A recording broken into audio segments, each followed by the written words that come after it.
Hello दोस्तों, आपके अपने परिवार भव्य क्लासेस पर आपका हार्दिक स्वागत है। पिछले वीडियो में हमने क्या देखा था?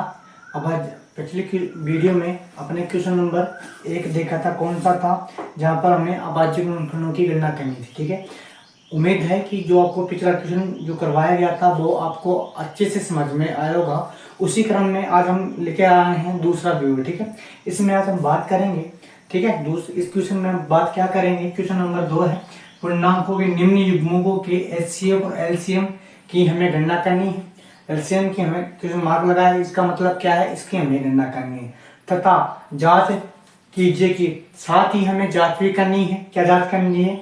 कि दो संख्याओं का गुणनफल बराबर में होता है। किसके? एचसीएफ और एलसीएम के गुणनफल के बराबर में होता है। ठीक है, बात करेंगे। हमें क्वेश्चन दे रखे हैं, 3 क्वेश्चन दे रखे हैं। सेकंड क्वेश्चन नंबर 2 है, उसमें 3 दे रखे हैं। पहला दे रखा है 26 और 91, दूसरा दे रखा है 510 और 92, जो तीसरा दे रखा है वो दे रखा है 336 और 54। हमें इन सभी के एचसीएफ और एलसीएम ज्ञात करना है। ठीक है, एलसीएम ज्ञात करना और साथ ही हमें जांच भी करनी है कि दो संख्याओं का गुणनफल बराबर में होता है। एचसीएफ गुणा एलसीएम के बराबर में होता है। सीधे करना है, दिखाना है हमें। ठीक है, हम सबसे पहले लेते हैं पहला क्वेश्चन लेते हैं। ठीक है, सोल्यूशन में लेंगे 26 और 91 का। ठीक है, किसका लेंगे? 26 और 91 का लेंगे। किसका लेंगे? 26 और 91 का। दूसरी बात करूं कि सर आप तो लिया हमने, लेकिन सबसे पहले हमें एचसीएफ और एलसीएम ज्ञात करने के लिए मैंने पिछले वीडियो में कहा था कि यदि हम एचसीएफ और एलसीएम ज्ञात करेंगे उसके लिए हमें पहले क्या करना होगा? इसके लिए हमें क्या करना होगा बच्चों? इसके लिए हमें पहले अभाज्य गुणनफल ज्ञात करना होगा। जैसे मैं 26 का करता हूँ। ठीक है, 26 का करेंगे, अलग अलग करेंगे। 26 और 91 को अलग अलग करेंगे। ठीक है, 26 का करता हूँ, सबसे पहले मैं अभाज्य गुणनफल पहले सिखाया था मैंने आपको, ऐसे करना होगा। ठीक है, मैं डायरेक्ट भी कर सकता हूँ, लेकिन आपको मेरा कर्तव्य है, कोई मान लीजिए पहला वीडियो नहीं देखा हो, उसका दूसरा वीडियो देख रहा हो तो समझ में तो आना चाहिए ना। उस हिसाब से हम यहाँ कर रहे हैं। उम्मीद है कि आपको समझ में आएगा ये। ठीक है, देखो 26 में मैंने पहले कहा था कि छोटी से छोटी संख्या का भाग देना है। 26 में छोटी से छोटी संख्या का भाग देना है। 2 का देंगे, कितनी बार गया? 13 बार। ठीक है, अब इसमें यही होगा ना, तो मैं 26 को ऐसे लिख सकता हूँ। कैसे लिख सकता हूँ? 26 2 इंटू 13 लिखा जा सकता है? नहीं लिखा जा सकता, ऐसे तो लिखा जा सकता है। इसी प्रकार 26 का हो गया। अब लेंगे 91 का। किसका लेंगे भाई? 91 का लेंगे। ठीक है, 91 का लेंगे। 91 के अभाज्य गुणनफल करेंगे भाई, करो भाई। इसमें करेंगे, देखिए 2 का जाता नहीं जाता है, 3 का भी नहीं जाता, इसमें जाएगा 7 का। किसका जाएगा भाई? 7 का देंगे। एक बार गया, 2 बच गए, ऐसे जाता है, ऐसे जाता। ठीक है, तो मैं 91 को कैसे लिख सकता हूँ? 91 को ऐसे लिखा जा सकता है, नहीं लिखा जा सकता है? 7 इंटू 13 लिखा जा सकता है, नहीं लिखा जा सकता? ऐसे लिखा जा सकता है। उम्मीद है कि ये आपको समझ में आ गया होगा। ठीक है, अब बात करते हैं यहाँ से एलसीएम की। ठीक है, एलसीएम की बात करते हैं यहाँ से। अब देखो यहाँ से एलसीएम क्या होगा? एचसीएफ। सबसे पहले एलसीएम यहाँ पे होगा। एलसीएम जो होता है एलसीएम देखो, एलसीएम में होता है कि जो देखो एलसीएम तो सभी लेंगे, जैसे 2 भी ले लिया। ठीक है, 3 भी, ये भी ले लिया। में जो कॉमन होगा उनमें से एक ही लेना है। एलसीएम के अंदर जो कॉमन होगा ना, इनमें से एक ही लेना है। तो 2 गुणा 13 इंटू 7। ठीक है, यही लेंगे। ठीक है, अब इनको गुणा करके जो आंसर आएगा वो हमारा एलसीएम होगा। मैंने क्या कहा? ठीक है, कि अगर ऊपर नीचे कॉमन फैक्टर आ रहा है उसमें से हमें एक ही लेना है। तो लिया 13, 2 बार 13 तो उसके बाद एक बार ही लिया। 3 बार होते तो 2 बार लेते, 4 मान लो 13 होते तो हम 3 बार लेते। ठीक है, अब ऐसे गुणा करके देंगे। देखो 13 7 को गुणा किया, 13 7 आ रहे ना, 13 7 को गुणा किया 91। 91 को मैं 2 से गुणा करता हूँ, कितना आता? देखो गुणा करके दिखाऊंगा, ये वे से दिखाऊंगा। 2 को 1 से गुणा किया, 2 9 दूनी 18। ठीक है, मतलब 182। कितना आया भाई? 182 आया। समझ में आ गया होगा? ठीक है, 182 आएगा बच्चों। कितना आएगा? 182। ठीक है, 182। अब बात करेंगे एचसीएफ। एचसीएफ कैसे निकालोगे सर? एचसीएफ कैसे निकालोगे?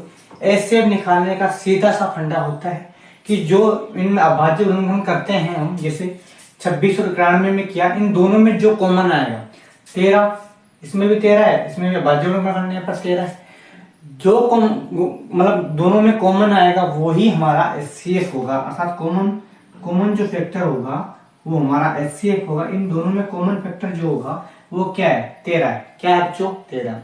मान लीजिए कि इसमें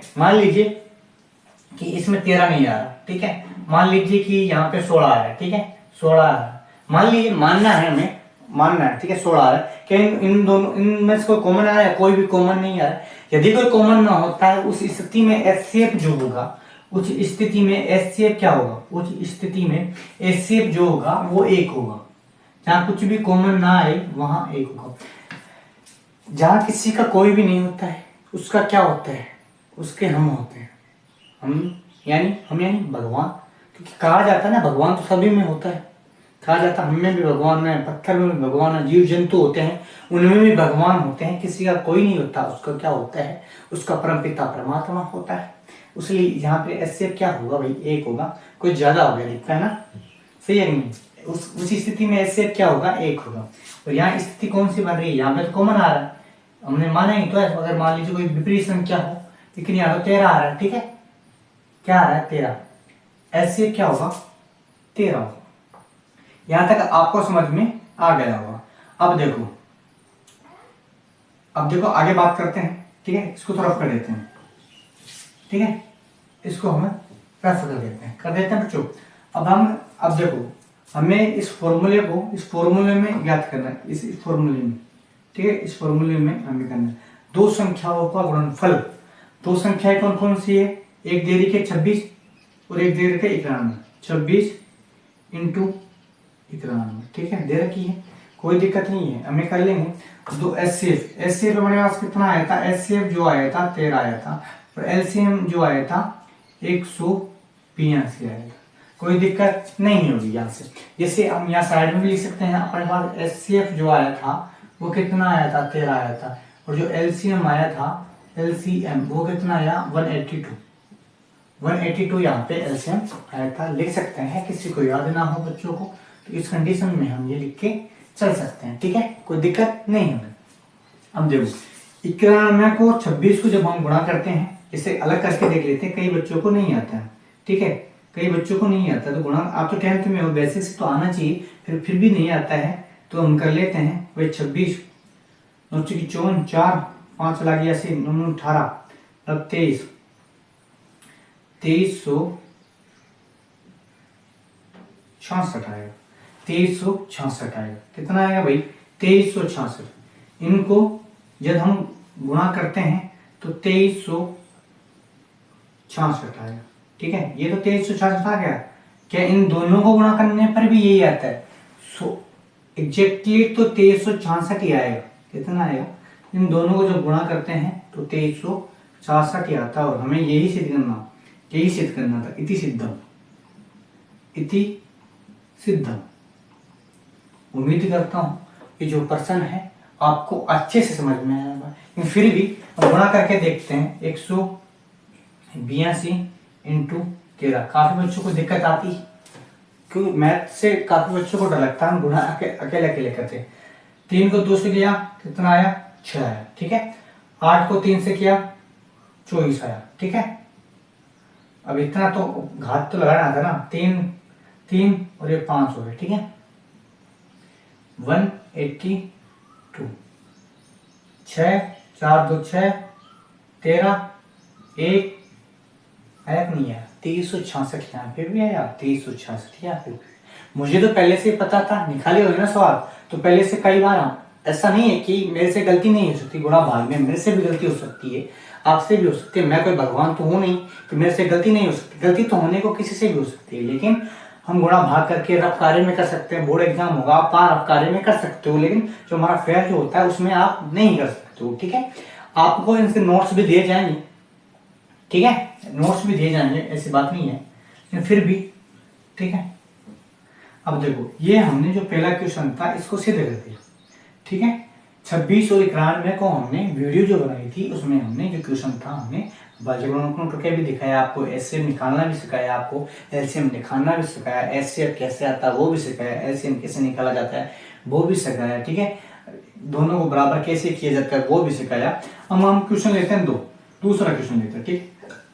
अब दूसरा क्वेश्चन लेते हैं, हमने पहले एक हल कर दिया, अब दूसरा लेते हैं, यहाँ से इसको रफ कर देते हैं, ठीक है बच्चों, यहाँ से इसको हम रफ कर देते हैं। अब लेते हैं क्वेश्चन नंबर 2, ठीक है, ठीक है। क्वेश्चन नंबर हम 2 लेते हैं, 510 और 92, ठीक है, और 92। वैसे हमें क्या करना है, इन दोनों का अभाज्य गुणन एलसीएम और एचसीएफ ज्ञात करने के लिए हमें क्या करना होता है, एलसीएम और एचसीएफ ज्ञात करने के लिए हमें अभाज्य गुणनखंड की आवश्यकता होती है बच्चों। किसकी होती है, जैसे हम 510 का अभाज्य गुणनखंड करेंगे, ठीक है, तो क्या देंगे 255, ठीक है। 510 इसमें जाएगा 3 का भाग, कितना जाएगा 3, 3 अंटे 24, एक बचा 3 3 15, 8 13, इसमें नहीं जाएगा, इसमें जाएगा 17 का।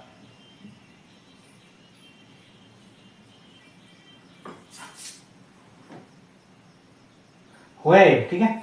अब 510 को हम लिख सकते हैं, कैसे लिख सकते हैं बच्चों, 510 बराबर में होता है, कैसे लिख सकते हैं इसको, 2 इंटू 3 इंटू 17 इंटू 5, ऐसे लिख सकते हैं, ठीक है। ऐसे इसको लिखा जा सकता है।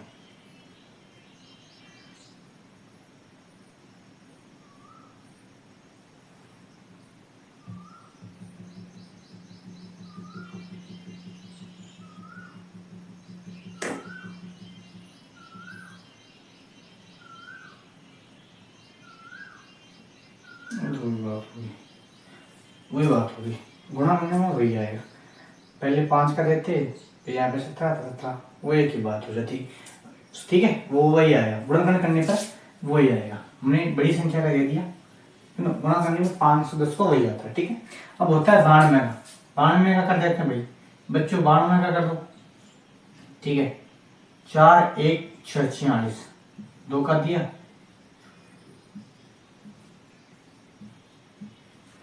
92 करने पर कितना आता है, 2 इंटू 2, 2 इंटू 2 इंटू 23। अब देखो यहां से ये हो गया,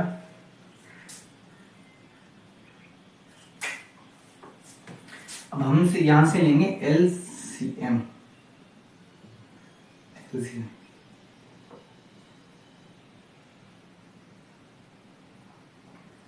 2 इंटू 2, यहाँ से एक लेंगे, यहाँ से एक छोड़ देंगे, 2 2 बार हुए 3, एक बार 17, एक बार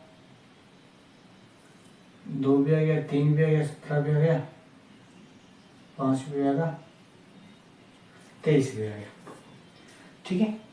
अब हमें गुणा करना होगा, इनमें से कॉमन आ रहा है, कॉमन जो फैक्टर होगा, इसका जो एचसीएफ होगा, एचसीएफ होगा वो 2 होगा, एचसीएफ के कॉमन यहाँ पे रहा ना,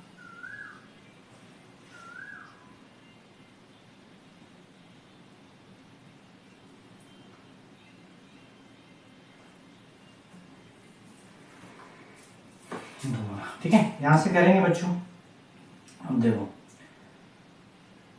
तुम दोनों 4, देखो आप ऐसे कर लो, 17 इंटू 12,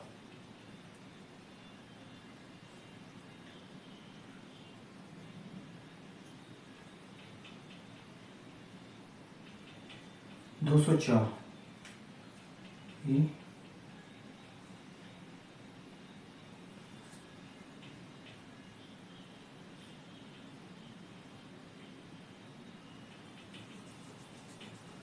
अब इसको कर लो 204 इंटू 115 करके देखो,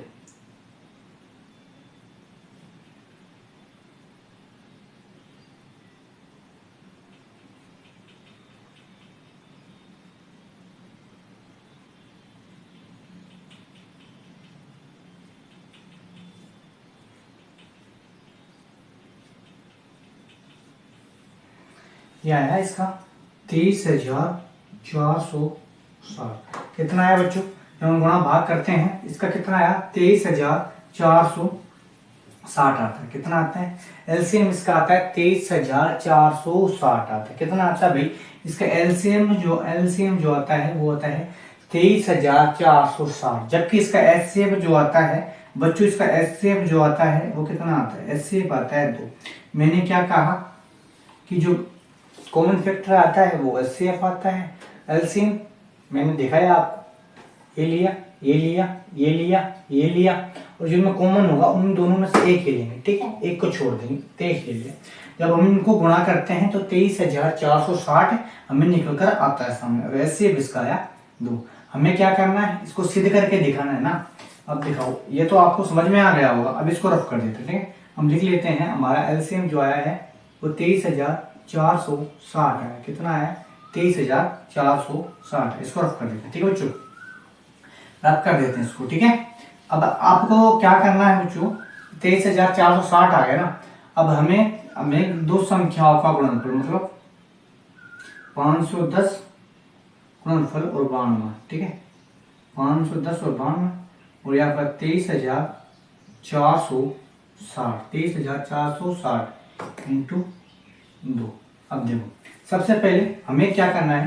510 को और 92 को गुणा करना है। 510 को 92 को गुणा करना है। आपको गुणा करके दिखाना है। ठीक है, आपको ऐसे करना है, कोई दिक्कत नहीं है। सभी को, किसी को आता है किसी को नहीं आता। आप रफ कार्य में करोगे, हम यहाँ कर रहे हैं। फिर मैं डायरेक्ट भी लिख सकता हूँ लिखने को तो, लेकिन मैं आपको गुणा करके सिखाना चाहूंगा। ठीक है, जैसे 2 को 0 से किया, 0, 2, 5 दूनी 10 हो गया।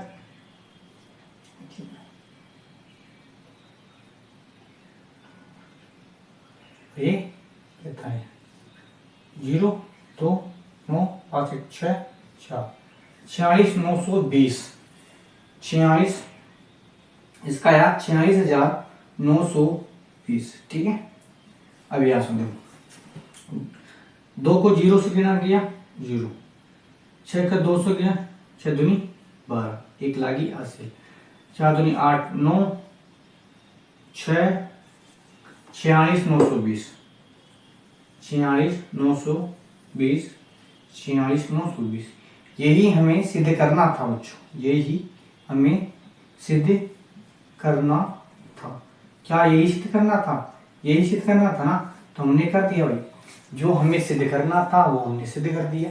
ये तो हमारा रफ कार्य था। ठीक है बच्चों, ये तो हमारा क्या था भाई? रफ कार्य था। आपको सिखाना जो है, आपको सिखाना भी तो है यहाँ से। ठीक है, 46,920, 46,920, इसका मतलब क्या है? जो हमने एलसीएम निकाला था, जो हमने एचसीएफ निकाला था वो सही था, क्योंकि दोनों बराबर आ रहे। यदि दोनों बराबर, कई बार क्या होता है हमारे से गलती हो जाती है, और गलती हो गई, गलती से गलती हो गई मान लीजिए, तो हमारे जो आंसर होंगे वो दोनों बराबर नहीं होंगे। अगर आंसर दोनों बराबर नहीं होते हैं तो उस कंडीशन में हमें पता चल जाता है कि जो हमने जो आंसर निकाला है वो गलत है बच्चों। ठीक है, उस कंडीशन में यदि बराबर नहीं आता है तो इसका मतलब है कि हमने एलसीएम और एचसीएफ निकालने में कहीं ना कहीं गड़बड़ कर दी है। जबकि हमने तो यहाँ पे तो सही निकाला है, हमने तो यहाँ पे सही निकाला है। इसका मतलब है कि ये बराबर में है। किसमें है बच्चों? बराबर में है। मैं